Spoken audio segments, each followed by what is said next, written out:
the little girl and the hare enjoyed with Sarah Khan.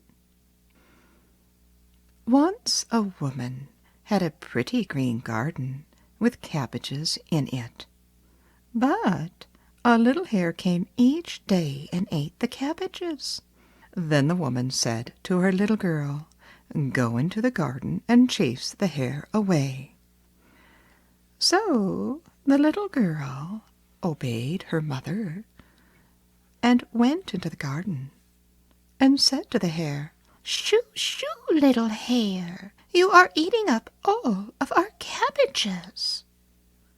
Said the hare, "Little girl, come, seat thyself on my little hare's tail, and go with me to my little hare's house." But the little girl would not go.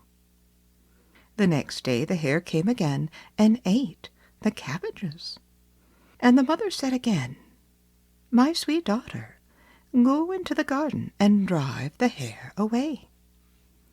So the little girl obeyed her mother, went to the garden, and said to the hare, "Shoo, shoo, little hare, you are eating up all of our cabbages." Said the hare, "Little girl, come, sit thyself on my little hare's tail, and go with me to my little hare's house." But the little girl would not go. The third day the hare came again. By this time the little girl had grown very curious to see the little hare's house. So when he invited her to go with him, she seated herself on his tail, and off they went. The little hare took her far away through the woods to his little house. Oh, and a nice little house it was. But when the hare got the little girl inside, he rose up on his hind legs and shouted, "You shall stay here forever and be my cook. Put those cabbages in the kettle. Cook them. I shall ask some friends to come and make merry with me." Then he went away and locked the door behind him. Now, of course, the little girl was sad.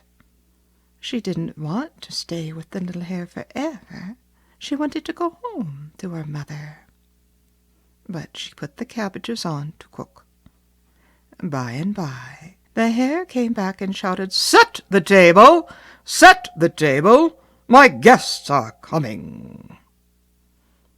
Then he went away and locked the door behind him. But the little girl didn't set the table.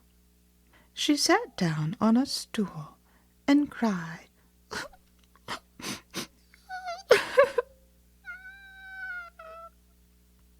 Pretty soon the hare came back. He was furious when he saw the table wasn't set, and he shouted, "Set the table! Set the table! My guests are here!" And there they were outside the house, a hare, a crow, and a fox. Away went the hare to keep them outside until all was ready in the house, and he locked the door behind him. But the little girl stopped crying and sprang up. She got some straw from the little hare's bed, made it into a doll, put her own dress and apron on it, and set it up before the kettle. Then she ran to the place where the door would hide her when the little hare unlocked it and swung it open. In he came. He thought the doll by the kettle was the little girl, and he shouted, "Take off the lid! Serve supper! My guests are hungry!" But the doll didn't move. So he ran and slapped it hard. Over it fell. Then he saw it was just a straw doll. In a rage, he looked about for the little girl, but she was already out the door and on her way home to her mother.